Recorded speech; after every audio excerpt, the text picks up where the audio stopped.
बिस्मिल्लाहिर्रहमानिर्रहीम। अस्सलाम वालेकुम। उम्मीद करती हूँ कि आप सब खैरियत से होंगे।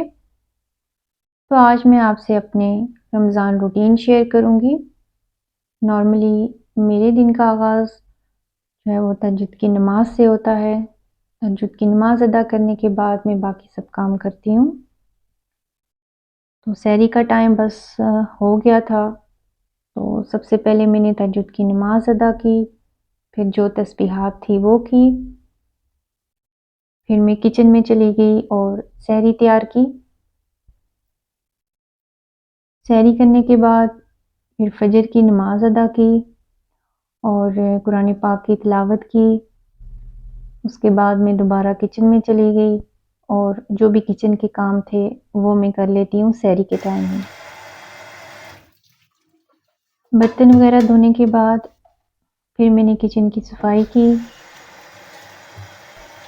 उसके बाद मैं बस अभी सोने ही वाली थी तो खिड़की से मुझे एक परिंदे के चहचहाने की आवाज़ आई। नॉर्मली इस टाइम परिंदे हर शय जो है वो अल्लाह ताला की इबादत कर रहे होते हैं, तो मैंने सोचा कि ये परिंदा भी है जो अल्लाह ताला की हम्द व सना कर रहा है। फजर के टाइम परिंदों के चहचहाने की आवाज़ जो होती है वो दिल को बहुत सुकून देती है। अभी आप इसकी आवाज़ सुने। इसकी आवाज़ सुन के दिल को बहुत सुकून पहुंच रहा है।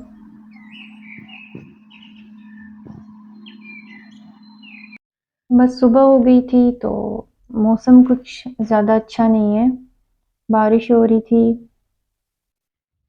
तो पहले भी बारिश हुई है लेकिन अभी हल्की-हल्की बारिश हो रही है।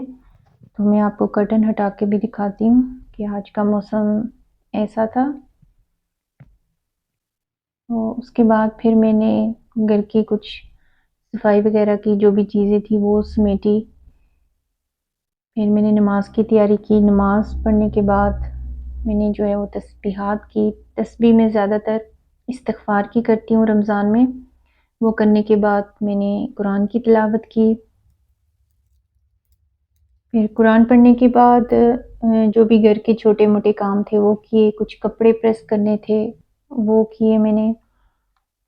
और आज एक और काम करना था, मैंने घर का कुछ सामान मँगवाना था तो वो लिस्ट बनानी थी।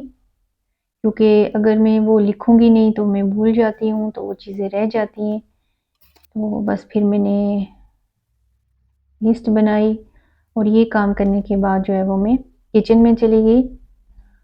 और सबसे पहले जो मैं काम करती हूँ वो पकौड़ों का मसाला बनाती हूँ। इतने ज़्यादा नहीं बनाते पकौड़े, लेकिन पकौड़े होना ज़रूरी होते हैं हमारे दस्तरख़्वान पे।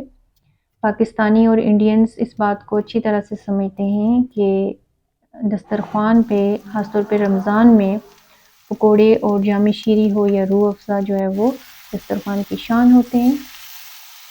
तो साथ-साथ मैंने जो है पुलाव का मसाला भी बना लिया था और पुलाव भी तैयार कर रही थी साथ-साथ। और ये पुलाव भी तैयार हो गया था। तो इफ्तारी का जो टाइम वो बस करीब ही था। तो मैंने शरबत वग़ैरह भी बनाया, बाकी जो चीज़ें थी वो भी रख ली। तो फिर इफ्तारी के लिए ये सब चीज़ें जो है वो मैंने टेबल पे लगा दी। इफ्तारी करने के बाद मगरिब की जो है वो नमाज़ अदा की। मगरिब की नमाज़ के बाद हम लोग चाय पीते हैं और फिर इशा की नमाज़ का इंतज़ार कर रहे थे बस हम लोग। तो गाइज़ आज का व्लॉग बस इतना ही।